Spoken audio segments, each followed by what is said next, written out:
A questão homérica. Hoje um tema muito interessante.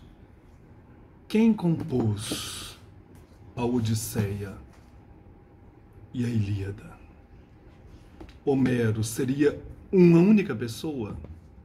Ou um grupo de discípulos, pesquisadores, estudiosos?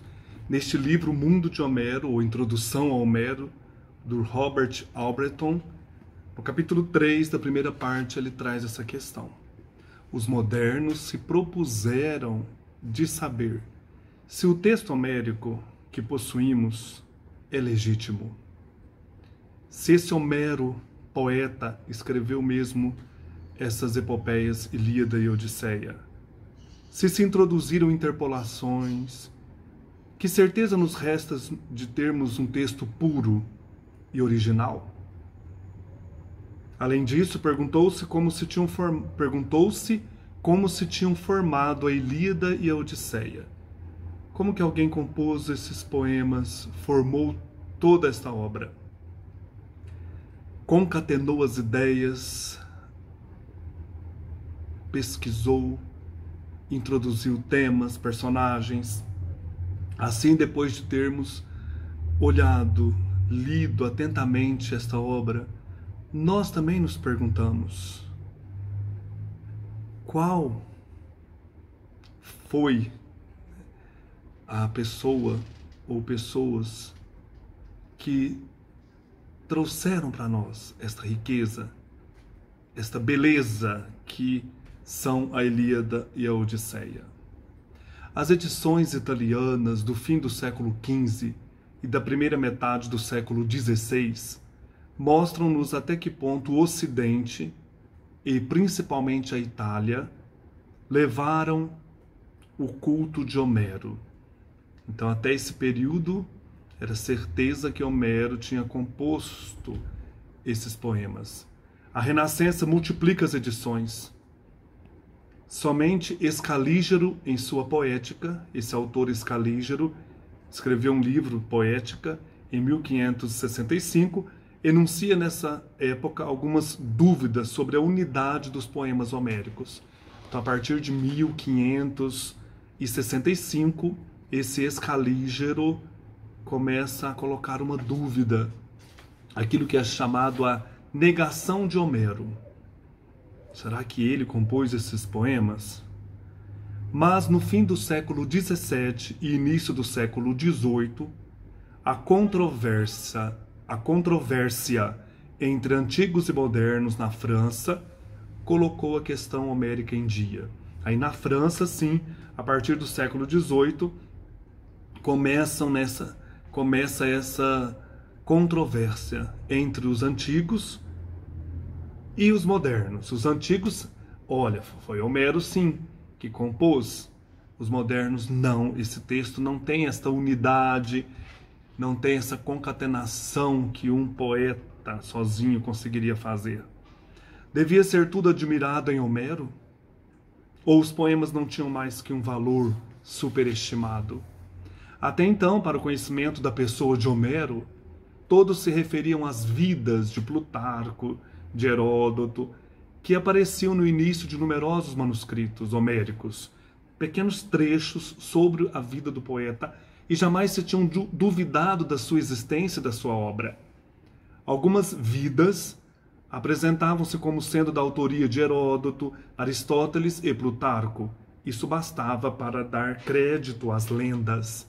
Então, se Heródoto, se Plutarco escreveram sobre a vida de Homero, então ele existiu mesmo. Em 1781, século XVIII, descobriu Anse de Valoisson o Códex de Veneza A. Então, o Códex de Veneza A, que esse Anse de Valoisson considerava a edição Variorum de Homero. Então, essa edição variada de Homero. É assim que toda a exegese alexandrina se revela ao mundo erudito, e desse acontecimento, Frei, ou FR, deve ser Frei, né? A. Wolff nos Prolegomena, publicados em 1795, apresentou a consequência que julgava evidente: nega a existência de Homero. Então esse Frei A. Wolff, ele lança esse livro Prolegômena em 1795, e essa data é importante, esse autor, porque ele vai negar que Homero existiu. Partindo da ideia de que na época homérica a escrita era desconhecida na Grécia continental e na Ásia Menor, Wolff julga que os poemas não poderiam ter sido compostos como uma obra de conjunto. Como seria possível que um poema como a Ilíada tivesse sido composto como um todo coerente, se não se tinha possibilidade de escrevê-lo à medida que ia sendo elaborado? Então essa era a grande questão desse Wolff. Como que um poema desse poderia ter sido escrito se não tinha escrita? Se essa escrita não estava acontecendo à medida que o poema fosse composto. Por outro lado, não pode ter sido concebido como um todo, destinado a ser recitado na íntegra. Por isso seria materialmente impossível recitar. Como que um poeta vai guardar tudo aquilo na cabeça, um aedo, vai contar todas essas histórias? E é interessante, na Ilíada e Odisseia nós temos várias épicas, várias epopeias.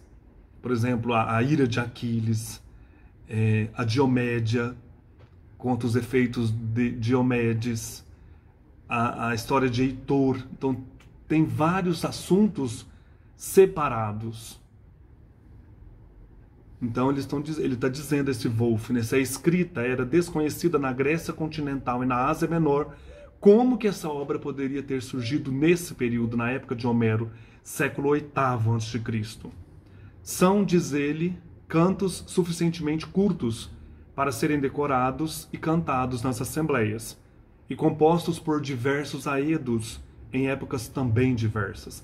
Aí esse Wolff vai analisar cada assunto, cada personagem, cada tema, cada saga em torno dos personagens, e vai dizer, são poemas curtos, cantados em épocas diferentes por pessoas diferentes. Os próprios cantores fizeram acréscimos, juntaram diversos cantos de origens diferentes, improvisando segundo a inspiração do momento ou do lugar. Os poemas eram, por assim dizer, de propriedade de uma associação de aedos com sede em Quios. Esses aedos que, segundo o Wolff, moravam em Quios, foram eles que compuseram a Ilíada e a Odisseia. Eles eram chamados de os Homéridas, cuja existência é atestada por textos e escólios. Então existe a comprovação de que existia um grupo de poetas lá em Quios, que é a cidade na qual vai morrer aí o Homero, no século VIII. Eu disse no outro vídeo que era na primeira metade, mas não sabemos em que ano morreu o Homero, mas foi no século VIII. Ademais, teríamos diante de nós um poema primitivo, composto no início de civilização, numa época em que o homem ainda não sabia constituir vastos conjuntos poéticos e só podia compor uma poesia ingênua. Então ele começa a dizer desse poema primitivo, que seria a cólera de Aquiles, e em torno dessa ideia foram surgindo outras histórias. Só mais tarde é que, incentivados por Solon, o grande homem de Estado, os atenienses teriam decidido cantar os poemas homéricos nas festas das Panateneias. Aí nas festas das Panateneias, Solon incentivou os atenienses a cantar todo o conjunto aí da Ilíada e Odisseia. Teria sido então que se teria feito um apelo aos aedos de Quios para a obtenção de um texto estável da Ilíada e da Odisseia, segundo então esses estudos aí do Wolff no livro Prolegômena, publicado em 1795. Foi Solon, segundo o pensamento dele, que convocou os aedos de Quios para trazer um texto estável da Ilíada e outro da Odisseia para poderem ser cantados nessas festas gregas, as Panateneias. Os rapisodos da época de Pisístrato e de seu filho Hípias reuniram os cantos esparsos, ligaram-nos uns aos outros por nexos às vezes desajeitados e compuseram dessa maneira uma obra sem unidade, que publicaram sob o nome de Homero para lhe dar maior prestígio. Então existe essa edição de Pisístrato e seu filho Hípias. Então é importante observar isso. O Pisístrato e o filho dele, Hípias, foram quem fizeram a edição, segundo esses estudos, dos primeiros textos estáveis dos poemas homéricos. Desde o aparecimento, então, do livro Prolegômena, deixou-se de ver Homero como um poeta, que tivesse tido existência real, e as duas epopeias foram consideradas a obra de uma multidão de aedos, supondo que a divisão em 24 cantos datava da época alexandrina, impuseram-se novas divisões aos dois poemas. A Ilíada, então, tornou-se, para Leschmann, um outro estudioso, um poema com 19 cantos primitivos, reunidos por acaso e não tendo entre si nenhuma unidade real. Então, cada um foi fazendo aí essa reunião dos cantos. Um outro estudioso, Douglas Montebiel, por sua vez, viu na Ilíada o ajuntamento de cantos, compostos algumas décadas depois da queda de Troia. É, diz ele, uma poesia instintiva, espontânea, brotada do seio do povo. E no fim do século, Jean Levin e B. Mendes da Costa, outros estudiosos, afirmam que não há nenhuma sequência nos dois poemas, e, portanto, nenhuma possibilidade de ver em tais obras o trabalho de um grande poeta. Então são os contrários, esses estudiosos, que negam a autoria de Homero. Enfim, discute-se o dialeto de origem dessas epopeias. Para alguns é o dialeto eólico, para outros o jônico, e para outros ainda o ático do século VI, com transposição mais tardia para o jônico. É importante nós percebermos essas questões, esses conflitos em torno da obra de Homero. Não é tão simples pegar um texto como Ilíada e Odisseia, ler sem esse arcabouço. Quem quer entender melhor a estrutura do poema, a história dos poemas, é interessante ter essa introdução, né? Conhecer essas pesquisas atrás do texto. Mas esse acaso, que teria orientado essencialmente a formação das obras homéricas, não satisfez aos críticos que liam verdadeiramente os poemas e ficavam fascinados por suas belezas. Então agora nós vamos para a ressurreição de Homero. Pessoas que se interessaram pelo texto, pela beleza do texto, e vão rebater esses críticos. Não se podia continuar a negar que houvesse nas obras certa unidade. Da mesma forma, muito depressa se voltou a ideia de um poeta, ao qual, por hábito, se dava o nome de Homero, que teria composto o núcleo primitivo, naquele texto lá da cólera de Aquiles. Esse fundamento inicial teria inspirado outros aedos, que, cada um por sua vez, iriam inventando novos episódios, aperfeiçoando o poema. Essa foi a teoria de outro estudioso, Gottfried Hermann. Ele, então, dizia que a base de tudo é Homero, porém outros aedos foram compondo poemas à medida que liam a base de Homero. Tratar-se-ia, pois, de uma epopeia primitiva, obra popular por excelência, já que se pensa que é esse o gênero encontrado nos alvores de todas as literaturas. Então seria aí essa obra primeira, que é de Homero, e depois outros aedos foram bebendo dali e compondo.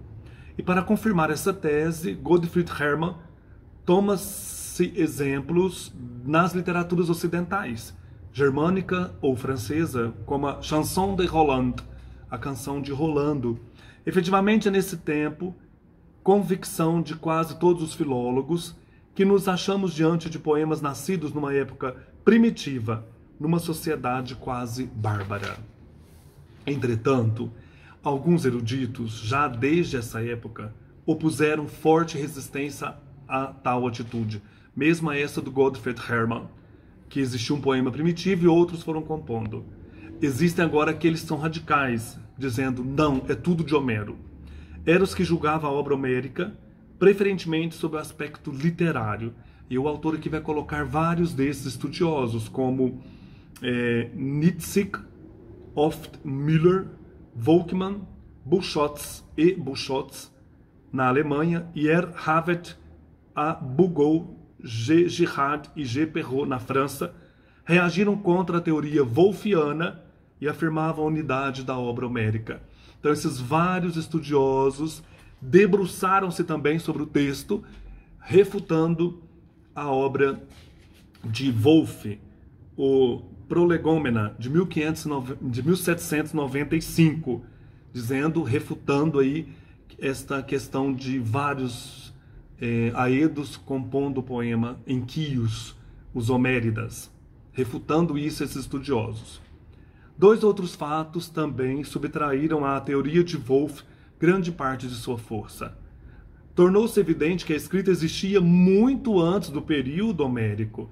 Então aquela questão de não ter escrita na Ásia Menor e nem na Grécia foi refutada. Existia sim, entre os jônios da Ásia Menor, ainda que aí tivesse aparecido bem mais tarde que em outros povos mediterrâneos. Pois que na época em que os aqueus se estabeleceram em Chipre, pareceu não ter escrita. A prova disso reside no fato de que os gregos dessa ilha se utilizaram mais tarde de um silabário mal adaptado à sua linguagem. Então esses outros estudiosos vão refutar, dizendo que existia escrita sim na Ásia Menor. Por outro lado, apesar dos esforços dos partidários da pluralidade dos poemas, não se pode mais negar que houvesse na Ilíada e na Odisseia uma ideia geral primitiva, aquela segunda ideia do Hermann, do Godfrey Hermann. Existia um poema primitivo e outros compondo depois. Primeiro, o Wolff dizendo que é tudo não existiu Homero. A segunda teoria do Godfrey Hermann, existiu um poema primitivo de Homero e outros foram compondo.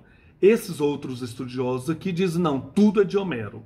Mas aqui está dizendo que não se pode negar essa questão primitiva, uma ideia geral. Então, assim os críticos W. Christ e G. Groth reconheciam na Ilíada uma Aquileia primitiva, ou Aquileida, uma história de Aquiles. Então existiu uma história de um grande herói, Aquiles, e essa história sobreviveu independente. Então essa Aquileida era formada pelos cantos 1, 8º, 11 a 22, a qual se teriam acrescentado cantos retirados de outros poemas. Então essa ideia, existia um texto primitivo, a Aquileida ou a Ira de Aquiles, foram sendo acrescentados outros poemas, pois é ainda uma outra ideia lançada nessa época, a de que a Ilíada e a Odisseia não foram as únicas epopeias, mas que existiram contemporâneos ou talvez anteriores a elas outros poemas épicos que depois se perderam. Isso é muito interessante. A Ilíada e a Odisseia não existiram sozinhas, existiram outras epopeias, compostas também nesse período e que se perderam. Olha que legal, né?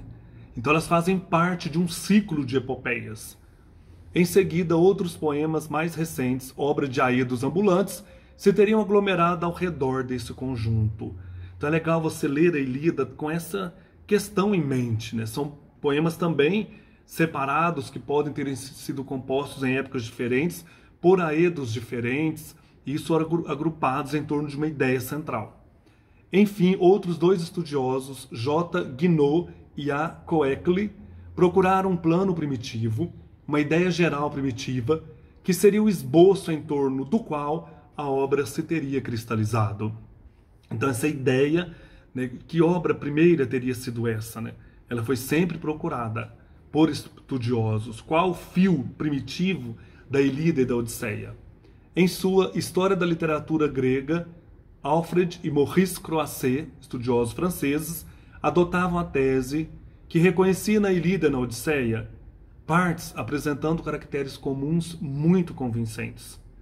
Assim, por exemplo, na Ilíada, a querela, os feitos de Agamenon, a Patroclia e a morte de Heitor seriam textos convincentes e separados. Ao contrário, julgavam que certos cantos formavam unidades isoladas sem liames reais, assim como a despedida de Heitor ou a cena da embaixada. Então é interessante, são textos, são partes ali dos cantos que esses estudiosos foram observando. Uns têm vida própria, outros parece que estão jogados ali dentro do texto. Em outros cantos, reconheciam desenvolvimentos posteriores realizados pelos Homéridas e, devidos ao êxito da obra primitiva, ao desejo de unir a esse poema de sucesso lendas originárias de outras fontes, ou ainda a necessidade de justificar algumas alusões suficientemente desenvolvidas. Assim vão surgir, então, segundo esses pesquisadores, textos dessa maneira, como a Diomédia, os combates singulares, a construção da muralha, o assalto à muralha, o combate dos deuses, e o Xanto e Aquiles. Então é interessante, são esses pesquisadores desbravando o texto, reconhecendo partes independentes, partes dependentes e partes unidas ao poema lendário, né? Partes que já também eram cantadas, por exemplo, a história da construção da muralha, lá para proteger os soldados. Parece coisas isoladas, né? O combate dos deuses com o rio Xanto. Então, assim, eles vão pesquisando, analisando esses textos, como que eles estão ali presentes, formando a Ilíada e a Odisseia. Ora dando unidade, ora não. Enfim, em diversas partes, ter-se-iam composto mais tarde cantos de ligação, quando esse amálgama veio a tornar-se um conjunto literário. Então essa questão é interessante, né? Então esses cantos, eles foram ligados ali para termos o livro, para termos a epopeia inteira. Assim, da mesma forma, a Odisseia seria uma obra de um unificador que teria completado o poema, inventando a telemaquia, que é a história de Telêmaco. As aventuras de Ulisses e a volta a Ítaca seriam obras de dois poetas anteriores. Então essas mesmas questões partem para a Odisseia. Numa palavra, os poemas homéricos teriam nascido do trabalho espontâneo de muitos poetas, que dispunham os cantos novos no lugar que o plano primitivo permitisse. Tais poetas foram os Homéridas de Quios. Então essa definição é importante para a gente ter uma ideia. Então, os poemas homéricos teriam nascido do trabalho espontâneo de muitos poetas que dispunham os cantos num lugar que o plano primitivo permitisse. Então existia um plano primitivo que é de Homero, e os outros poetas que foram surgindo com o tempo e escrevendo outras histórias de heróis foram ligando essas histórias ao plano primitivo que era a Aquileia, ou a ira de Aquiles. E aí nós temos então essa questão. Tem textos ali que sobrevivem sozinhos, outros parece que estão fora de lugar, mas foram costurados para formar a Ilíada e também a Odisseia. Aos poucos voltava-se, quisesse ou não, a um poeta primitivo, a que se pode dar o nome de Homero. Então é sempre interessante. Os estudiosos voltam a esse poeta primitivo. Cada vez mais a crítica do fim do século XIX, mais principalmente do século XX, retomava a ideia tradicional da Ilíada e da Odisseia como obras de um poeta único. E aqui, então, o autor, o Robert Albreton, vai dizer para nós de vários estudiosos que defendem essa questão de um poeta único. D.B. Monro, F. Blas, M. Breal, A. Lang, A. Van Gennep, o próprio J. Van Leuven e U. von Milamowitz. Então esses defendem essa questão da unidade do poema. Atualmente, ele diz, T.M. Ali e F. Jacob falam de Homero como de um homem que existiu realmente, autor da Ilíada e talvez da Odisseia. Então ele cita dois aqui, T.H. Allen e F. Jacob, provando, vamos dizer assim, né, admitindo literalmente que Homero existiu. Mas acrescenta um outro estudioso, M. Borra, ele não as criou do nada. Então ele conhecia outras histórias, tal como Shakespeare, tinha outros textos ali para poder ajudá-lo. De fato, o estudo desses poemas revela um cabedal de lendas e de poemas antigos, a que ainda teremos, aqui no caso, né, ocasião de perceber. Existiam outros poemas que foram retomados aí por esse autor Homero e resgatados, modificados, talvez, na composição da Ilíada e da Odisseia.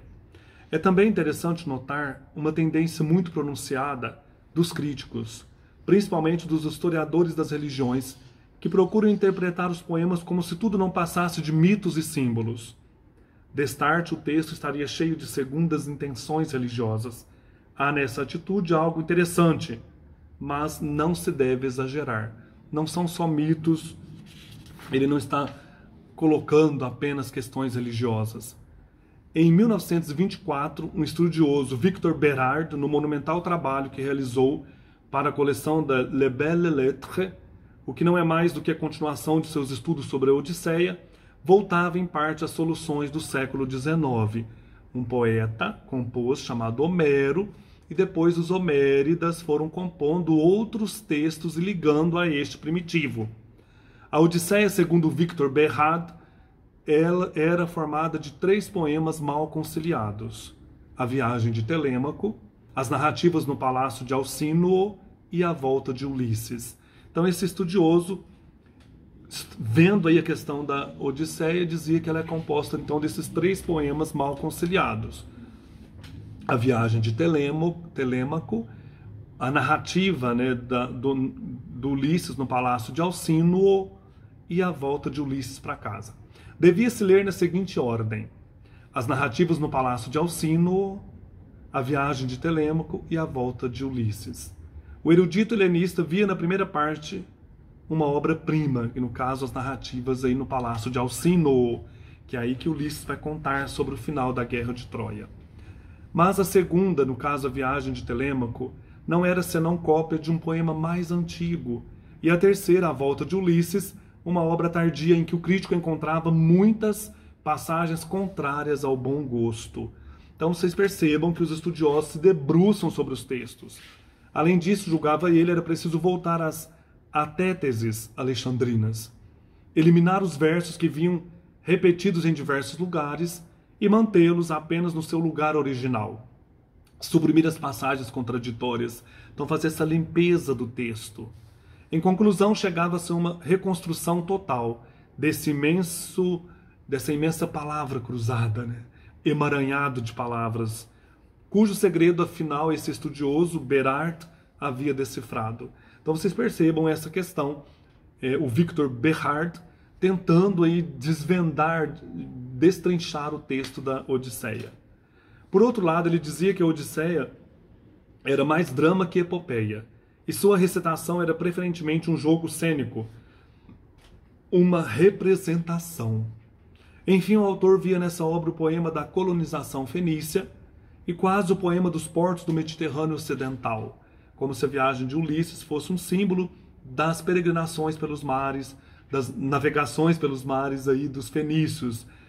Os lugares onde Ulisses passava seriam os portos dos fenícios aí no Mediterrâneo. Todos os lugares lendários se encontravam identificados, desde o Mar Negro até Gibraltar. É claro que nem tudo se deve desprezar nesse trabalho de uma vida, né? Em muitos pontos, Bérard contribuiu para esclarecer aquilo que o texto apontou e também soluções aceitáveis. Então, o pesquisador hoje ele olha para esses trabalhos com respeito, mas também com ideias diferentes. Enfim, o autor está dizendo, né?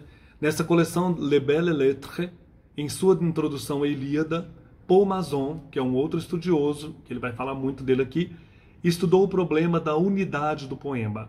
Chega a seguinte solução: a Ilíada não foi concebida em sua forma atual. O texto não foi concebido como nós temos hoje.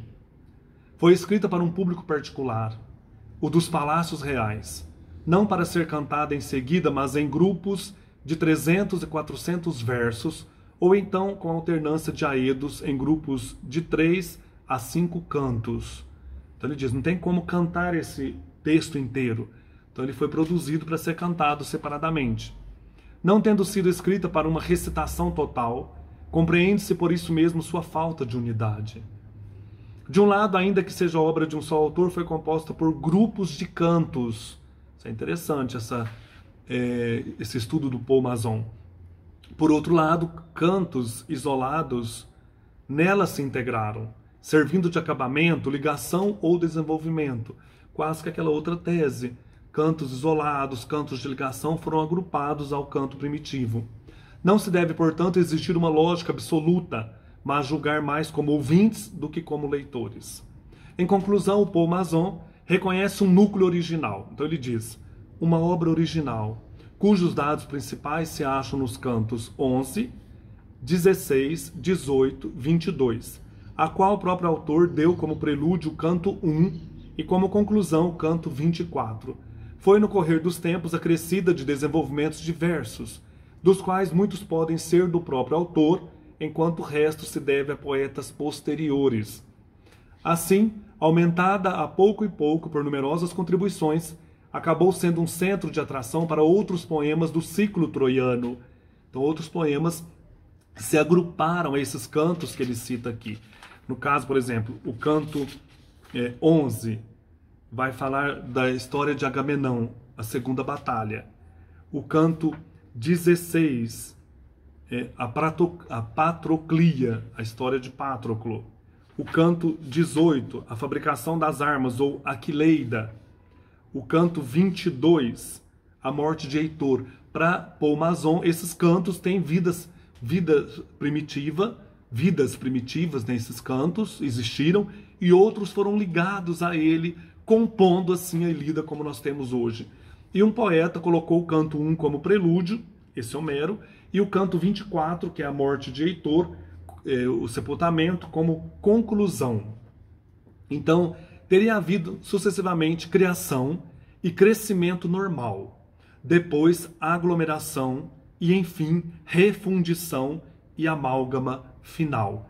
Todo um trabalho de composição dos cantos, segundo esses aqui que são os principais, a Aquileida, o Agamenon, a história de Heitor e assim por diante, e a Patroclia, e depois essa composição com aglomerações, costuras de outros poemas, fundindo assim para chegar numa amálgama final, que é a Ilíada que temos hoje, que não foi composta, segundo Paul Masson, dessa maneira, né? Mas esse trabalho, com esse esforço de outros poetas. Em conclusão, se a tese de Wolff perdeu toda a atualidade, aquela tese primeira, lá do livro Prolegômena, de 1795, em que ele fala de vários poetas compondo e nem Homero existiu, se esta tese perdeu a atualidade, se a pessoa de Homero é reconhecida como histórica, vê-se que há sempre duas posições possíveis: a dos unitaristas integrais, que defendem a unidade total da obra, defende esta unidade, e a dos filólogos, que procuram nos poemas as partes antigas e as partes recentes. Então nós vamos trabalhar com essa ideia sempre. Uma que defende os unitaristas integrais. O poema surgiu, sim, desta maneira, uma unidade total, ou não, ou surgiu, como os filólogos dizem, um poema principal e outros se agrupando em torno dele. Já é tempo de, então, olharmos para as duas obras em si e procurar aquilo que tanto numa contra outra podem nos encantar. Então, esses problemas críticos nos ajudam, mas de certa maneira não podem nortear nossa leitura. Nós temos que ter esse calabouço de conhecimento para entender um pouco a feitura do texto, mas o encanto da Ilíada e Odisseia não podemos nunca perder. Não podemos nunca perder. Mas não esqueçamos, o mais importante é ler, apreciar, conhecer os poemas, em lugar de deter-se diante de problemas que acabam fazendo perder de vista o essencial, a beleza estética e humana. Então, que não percamos nunca isso ao lermos Ilíada e Odisseia. A beleza, a força dos cantos de Homero, que permanecem atuais e sempre trazem para nós a riqueza da poesia grega. Um abraço, até mais.